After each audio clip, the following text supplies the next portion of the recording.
Saya dengan Pak Prabowo sudah beberapa kali ya, tentu saja briefing untuk keuangan negara APBN, karena selama beliau transisi dan pada saat kita menyiapkan APBN 2025 kan perlu untuk mendengar apa-apa saja yang memang menjadi prioritas dan arahan dari Presiden terpilih, Wapres terpilih.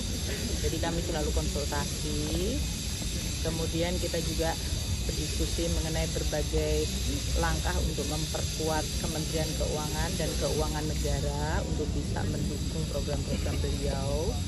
Makanya berbagai arahan mengenai pengelolaan dari sisi penerimaan negara, pajak, bea cukai, PNBP, belanja negara untuk kementerian lembaga maupun untuk transfer ke daerah, dan juga berbagai investasi yang dilakukan itu perlu dioptimalkan, ditingkatkan kualitasnya, diyakinkan untuk efektivitasnya, terutama untuk manfaat kepada masyarakat. Beliau perhatian sangat kepada bagaimana dampak APBN kepada masyarakat.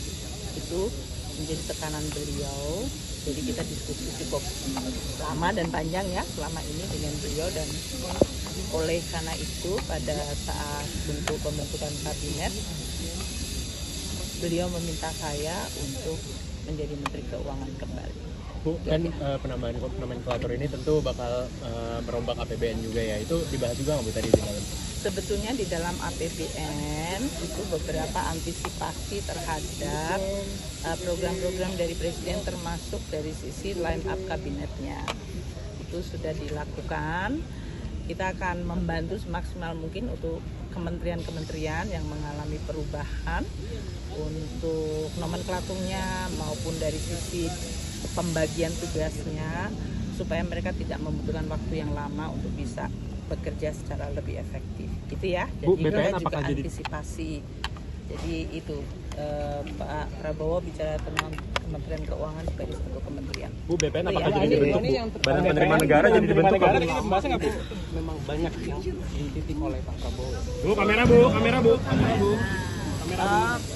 Enggak juga, kita tetap artinya diskusinya kan enggak cuman malam ini ya, jadi sudah beberapa kali diskusi. Jadi saya rasa yang disampaikan beliau tetap konsisten, jaga keuangan negara, jaga APBN, jaga Kementerian Keuangan, perkuat terutama dari sisi baik penerimaannya maupun dari belanjanya, serta berbagai langkah-langkah investasi dan penggunaan keuangan negara.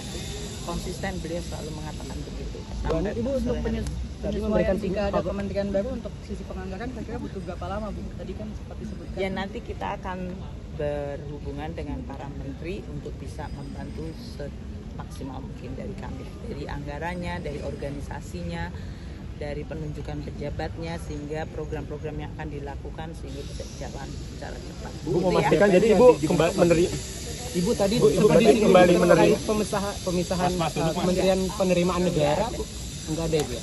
Jadi Kemenkeu masih satu ya Bu ya? Iya, masih satu. Makasih ya. Download Tribun X sekarang, menghadirkan lokal menjadi Indonesia.